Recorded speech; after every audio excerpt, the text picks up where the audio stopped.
Amma ba'd. Yang dihormati Tuan Jawatankuasa Masjid, sidang jemaah, moga-moga kita dirahmati Allah Subhanahu wa taala. Hari ini kita dimaklumkan ada sambutan Maulid Nabi sallallahu alaihi wasallam. 2-3 hari sudah saya dijemput menyampaikan ceramah Maulid Nabi sallallahu alaihi wasallam. Yang saya nak ceritanya, sebelum ceramah bermula dia ada buat selawat.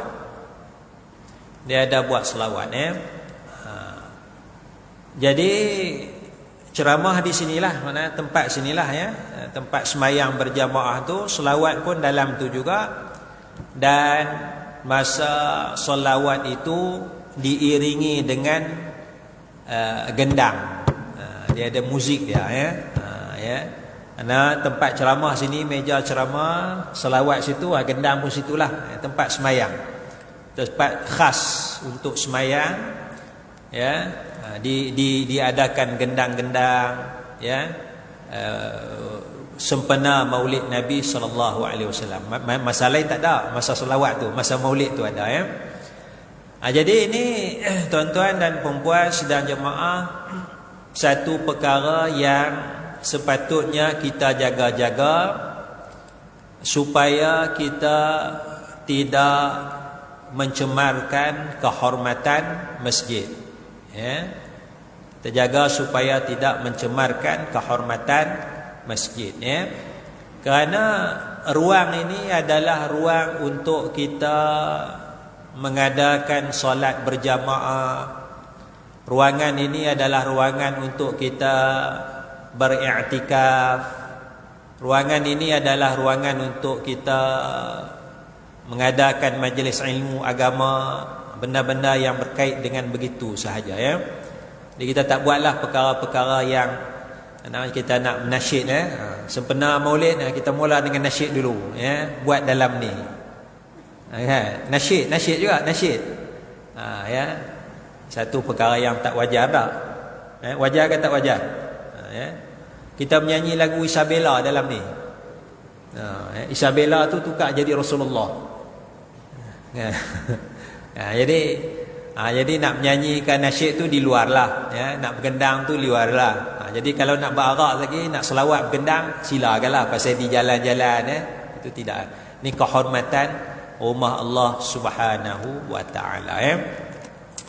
Jadi saya pun masa kuliah tu habis gendang apa semua tu, masa bergendang tu tak boleh nak tegur lah kan. Habis gendang apa, saya mula kuliah saya tegur lah masalah bergendang dalam masjid ni. Dan memang ada pun fatwa ya. Fatwa muzakarah, fatwa peringkat kebangsaan, fatwa Negeri Sembilan, fatwa Melaka ya, tidak membenarkan gendang-gendang alat muzik di dalam masjid ya. Di luar masjid tak apalah. Jadi habis ceramah apa, masa duk jamu makan tu imam pun sembang kata, ya ustaz, dia kata, kami sebenarnya memang tak nak gendang-gendang ni. Habis pasal apa ada gendang? Tu imam kata, cerita dia begini. Maknanya seminggu 2 minggu sudah sebelum saya ceramah tu, kami pergi satu masjid.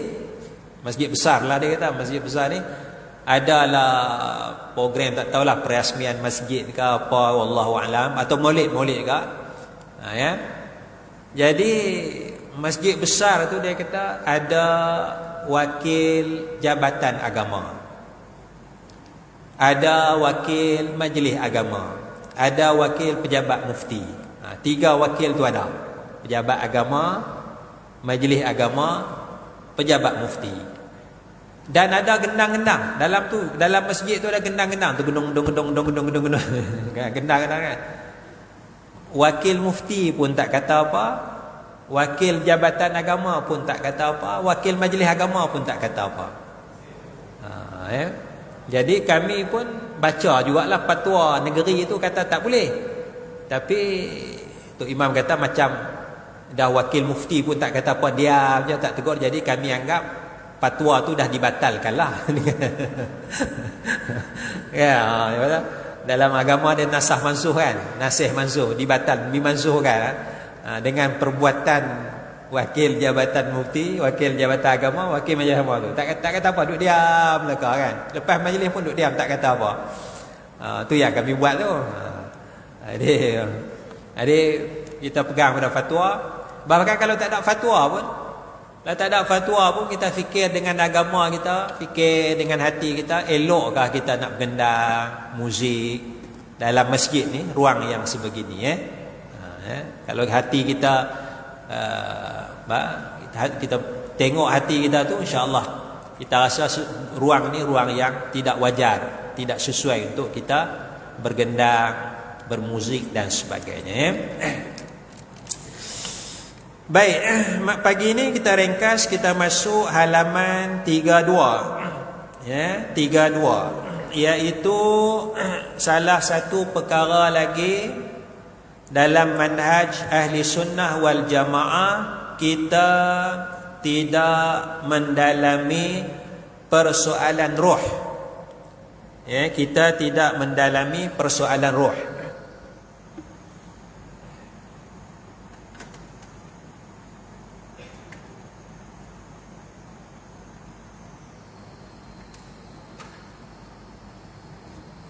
Ariu ke RO ejaan dia? Ariu, RO bolehlah Kita tidak mendalami persoalan roh, dalam-dalam sangat nak bincang roh tu. Roh tu memang ada lah. Roh tu memang ada, tetapi antara manhaj ahli sunnah wal jamaah tidak mendalami. Maka antara perkara yang tidak perlu dibahaskan ialah persoalan roh. Sebagaimana firman Allah, A'udzu billahi minasyaitonir rajim wa yas'alunaka 'anir ruh. Dan mereka bertanya kepada kamu, wahai Nabi Muhammad sallallahu alaihi wasallam, 'anir ruh, tentang roh. Jadi masyarakat Yahudi tanya kepada Nabi tentang roh. Boleh atau tidak Allah Ta'ala bagi jawapan yang detail tentang roh? Boleh atau tidak? Boleh. Allah boleh bagi jawapan yang detail tentang roh.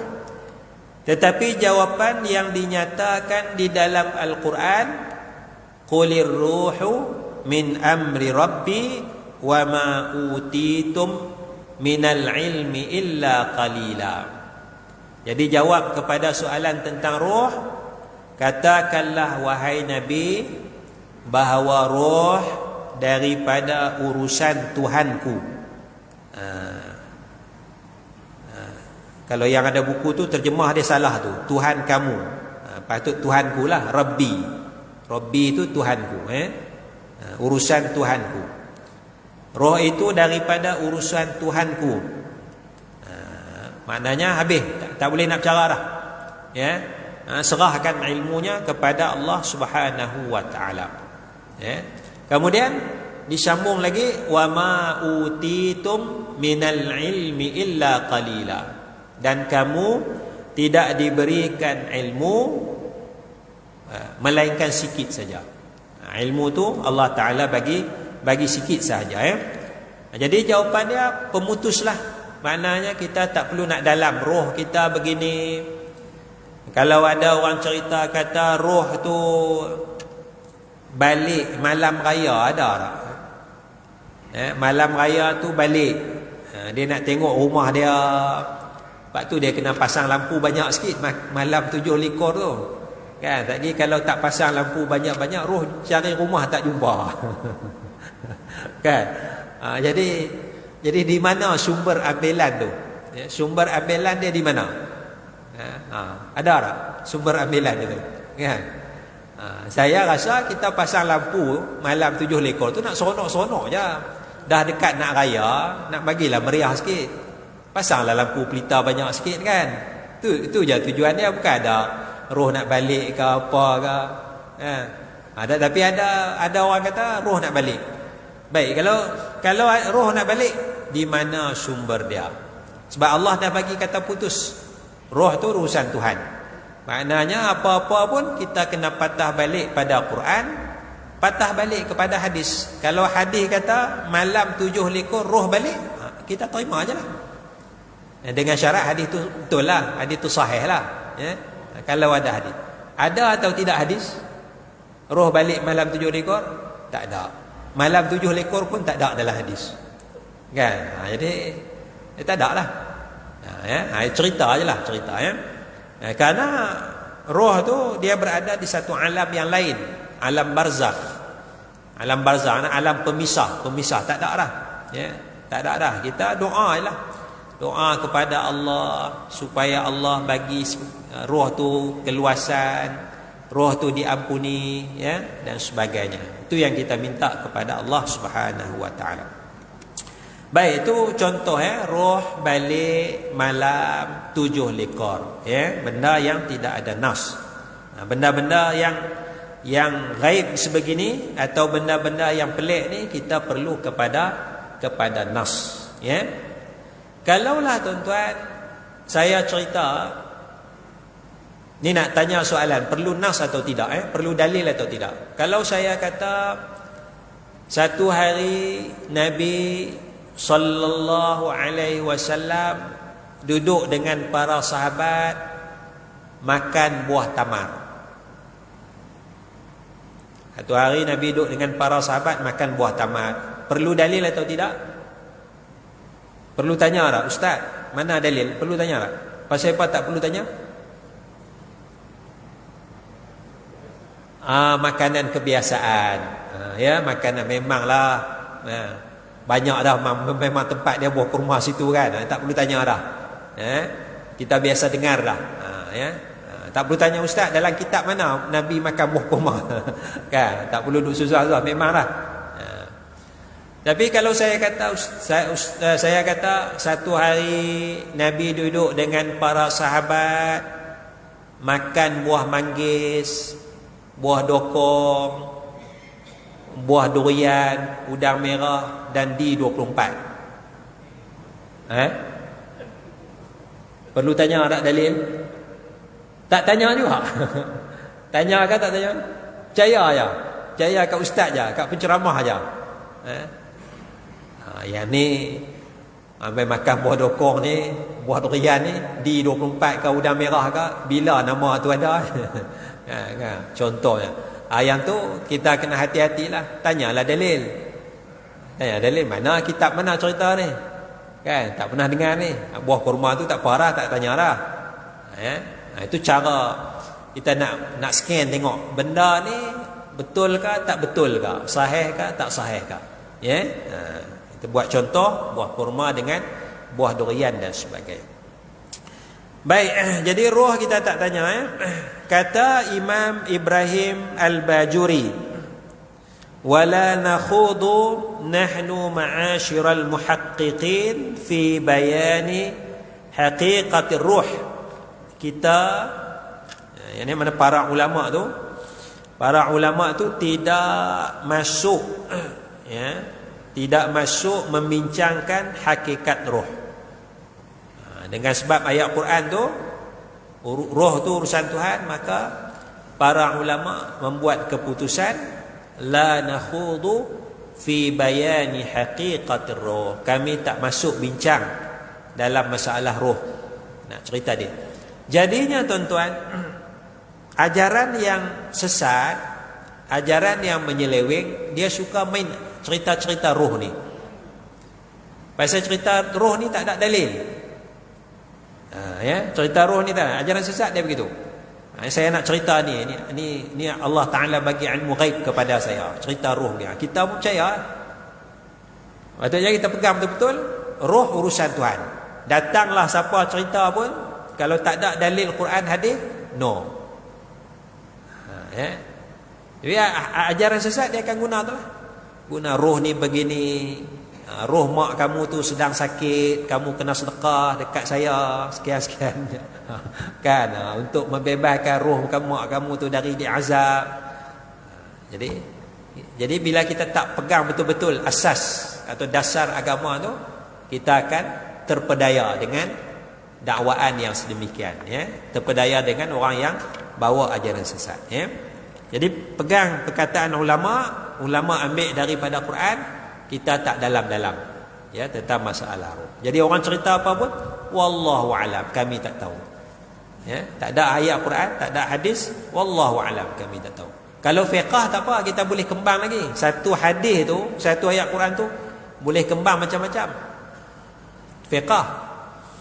Ya, sebagaimana Imam Syafi'i satu malam dia datang bertamu ke rumah Imam Ahmad, anak murid dia. Makan, apa sedap, makan banyak apa semua. Lepas tu sembanglah satu hadis, dua hadis kot dengan Imam Ahmad. Lepas tu rehat tidur. Imam Syafi'i tak bangun tahajud malam tu. Jadi anak Imam Ahmad pelik. Pasal ayah dia, Imam Ahmad, sangat-sangat memuliakan Imam Syafi'i, menyatakan Imam Syafi'i ini hebat, ahli ibadah dan sebagainya, tapi tak semayang tahajud. Ahli ibadat apa tak semayang tahajud. Lepas tu pula makan malam tu banyak pula. Kan? Ahli ibadat apa makan banyak kan? Jadi Imam Ahmad pun diam, tak boleh nak jawab. Jadi pagi tu lepas semayang subuh kot barangkali, Imam Ahmad pun tanyalah Imam Syafi'i. Kan? Imam Syafi'i pun cerita, aku makan banyak malam tadi sebab banyak hari dah aku tak makan banyak-banyak. Pasal aku bimbang, was-was makanan di luar tu halal ke, haram ke, syubhah ke. Jadi bila aku sampai rumah kamu jamu, aku yakin makanan yang kamu hidangkan ni halal, sebab tu aku makan banyak. Ada hujah tu. Makan banyak. Kan? Betul.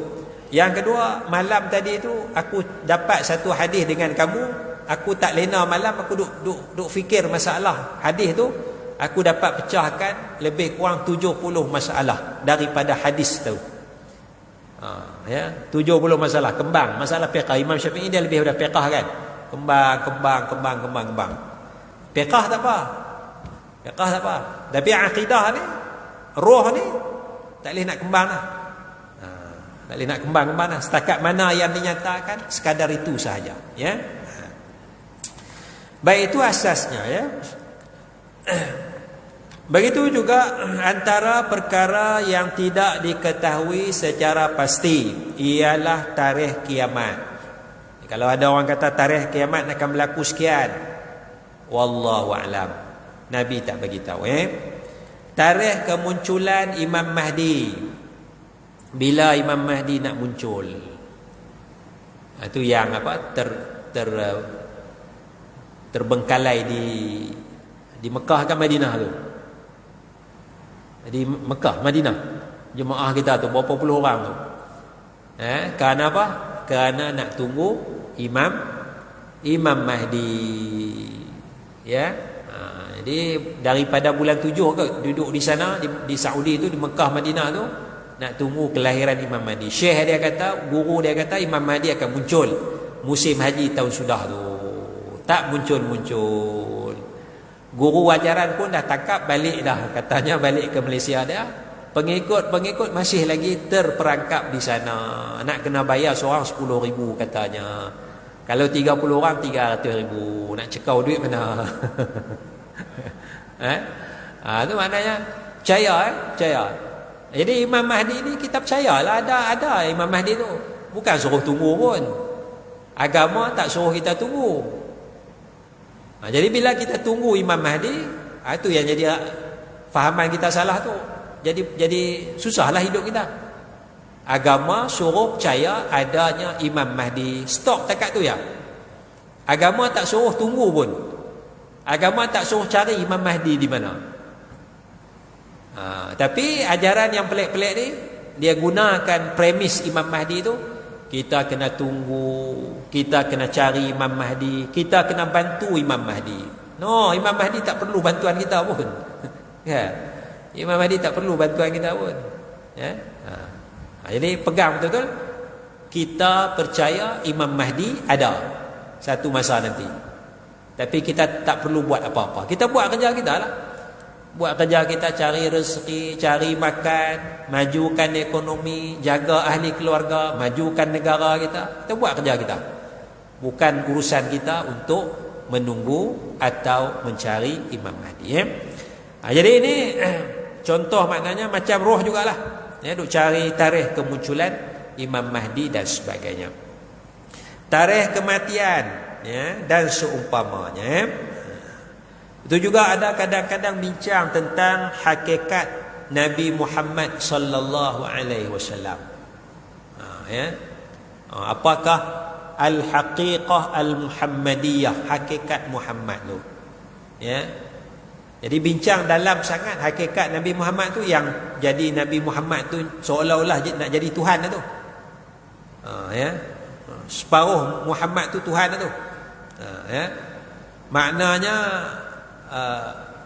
kalau tak ada Nabi Muhammad ni, keyakinan yang salah ni, kalau tak ada Nabi Muhammad tu, tak ada dah alam ni. Oleh kerana ada Nabi Muhammad, adalah alam ni. Kalau tak ada Nabi Muhammad, tak ada lah alam ni. Siapa kata? Siapa yang kata? Ada ayat Quran ke? Ada hadis ke yang menyatakan kalau tak ada Nabi Muhammad, alam ni tak ada? Ini benar-benar ni perlu kepada ayat Quran, perlu kepada hadis. Kalau datang ilham begitu je, ia adalah ilham daripada syaitan. Ilham daripada syaitan. Ya. Sebab itu hakikat Muhammadnya Muhammad Rasulullah tu ya. Tak perlu lebih-lebih lah. Tak perlu Muhammad tu sebahagian daripada Tuhan, Muhammad tu makhluk yang pertama. Semua tu benda tu tak jelas, tak stabil. Benda tu tak jelas. Kalau Nabi Muhammad sebahagian daripada Tuhan, kita pun sebahagian daripada Tuhan. Tuhan jadi kita. Kan? Allah jadi kita dengan maksud itulah. Tapi yang kata sebahagian Tuhan ni mana dia part daripada Tuhan. Itu yang jadi sesat. Dan kita pegang kepada hakikat yang Allah nyatakan Muhammadur Rasulullah. Muhammad itu adalah Rasulullah. Itulah hakikat dia. Wa ma Muhammadun illa Rasul. Dan tiadalah Muhammad itu melainkan Rasulullah. Dua kali diulang dalam Quran. Itu dasar dia. Dasar dia, fundamental akidah kita tentang Nabi Muhammad sallallahu alaihi wasallam. Baik, jadi itu contoh ya tentang roh, tentang hakikat Muhammad, tentang tarikh kemunculan Imam Mahdi dan sebagainya, semua alam gaib yang kita perlu kepada nas. Oleh itu kita sewajarnya mendalami isu-isu yang lain yang lebih berfaedah, memandangkan hal ini, hal roh, hal kemunculan Imam Mahdi dan sebagainya ini adalah dalam pengetahuan Allah Subhanahu wa ta'ala. Allah Ta'ala saja yang tahu. La yujalliha liwaqtiha illahu. Tidak mendedahkan bagi kiamat tu melainkan Allah Subhanahu wa ta'ala. Hanya Allah Subhanahu wa ta'ala yang tahu ya. Jadi ringkasnya pagi ini kita faham, kita dalam manhaj ahli sunnah wal jamaah tidak mendalami persoalan roh, kita tidak menanti Imam Mahdi. Yang menanti Imam Mahdi itu adalah Syiah. Itu adalah Syiah ya.